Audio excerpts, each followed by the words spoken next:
Sidang peninjauan kembali 6 terpidana kasus kematian Vina dan Eki hari ini diprediksi akan menjadi agenda sidang pamungkas. Sidang akan menghadirkan ahli mata Rumah Sakit Cicendo dan ahli kecelakaan lalu lintas yang sebelumnya belum pernah dihadirkan baik di sidang tahun 2016 silam. Kuasa hukum 6 terpidana menegaskan pada sidang ke-8 hari ini banyak ahli yang akan dihadirkan. Ahli terbagi ke dalam 4 bagian. Mereka adalah ahli pidana, ahli kecelakaan lalu lintas, ahli forensik, serta ahli mata. Selain 6 orang ahli pidana, kuasa hukum juga akan menghadirkan 2 saksi testimoni de auditu. Keduanya sempat menjadi kuasa hukum 6 terpidana pertama di tahun 2016 lalu. Agenda persidangan akan diisi oleh banyak ahli, antara lain ahli hukum pidana. Dari ahli kecelakaan dan lalu lintas, kita akan hadirkan Dr. Yuspan Zaluku.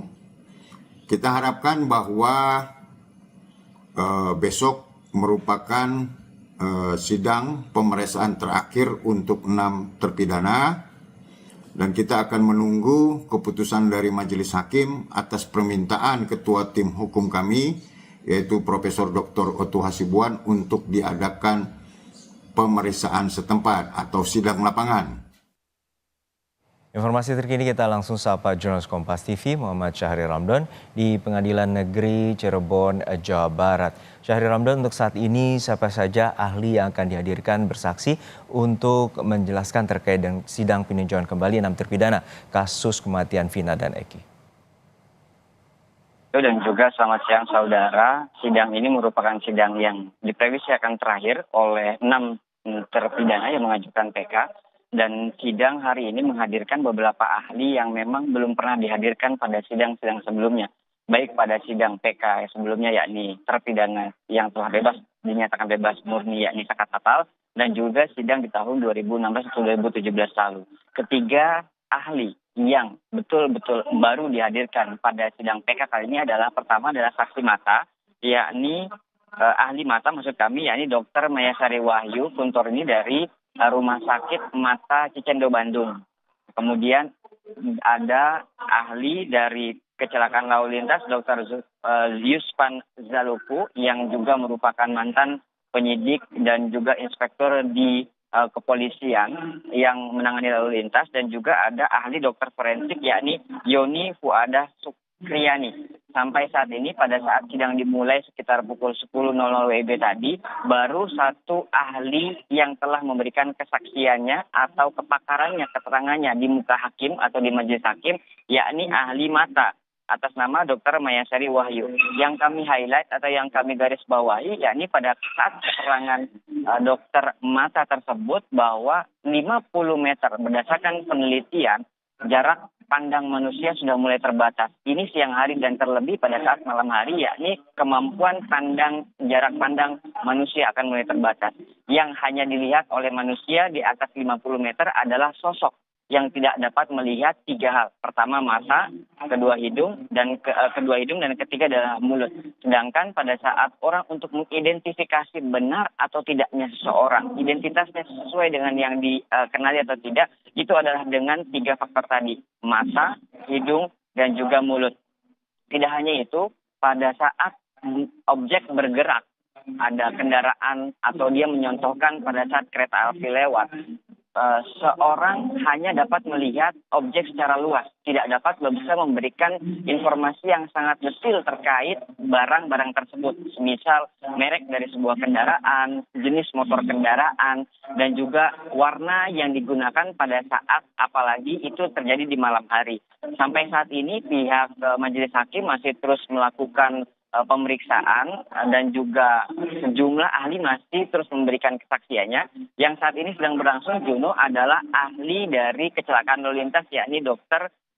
Yuspan Zaluku, di mana setelah memberikan informasi terkait diri keprofesionalitasan dirinya sebagai ahli kecelakaan lalu lintas, Zulfan memberikan jawaban dari beberapa pertanyaan-pertanyaan yang diajukan oleh kuasa hukum dari 6 terpidana. Secara garis besar, kecelakaan lalu lintas harus dilakukan penelitian secara saintifik sehingga akhirnya dapat memberikan keterangan yang sangat valid dan dapat dipertanggungjawabkan terhadap publik. Sampai saat ini masih kami dengarkan dan kami ikuti proses persidangan tersebut dan nanti kami akan kembali melaporkan kepada Anda, Juno, dan juga saudara. Oke, ini merupakan sidang pamungkas. Lalu sebenarnya bagaimana nanti kelanjutan dari sidang, terutama dari tim jaksa untuk terkait dengan sidang peninjauan kembali bagi 6 terpidana ini?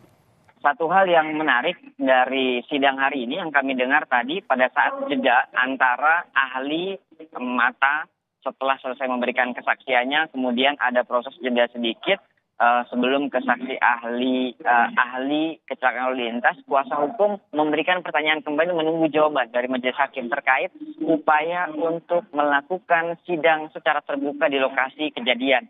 Ada 3 lokasi yang rencananya diajukan, yang sudah diajukan oleh kuasa hukum 6 terpidana untuk dilakukan sidang terbuka di tempat.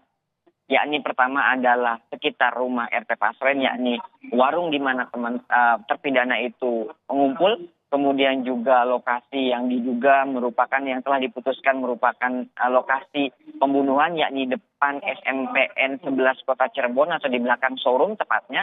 Dan yang ketiga adalah jembatan Talun yang merupakan tempat di mana Vina dan juga Eki ditemukan tewas atau terkapar pada malam 27 Agustus 2016.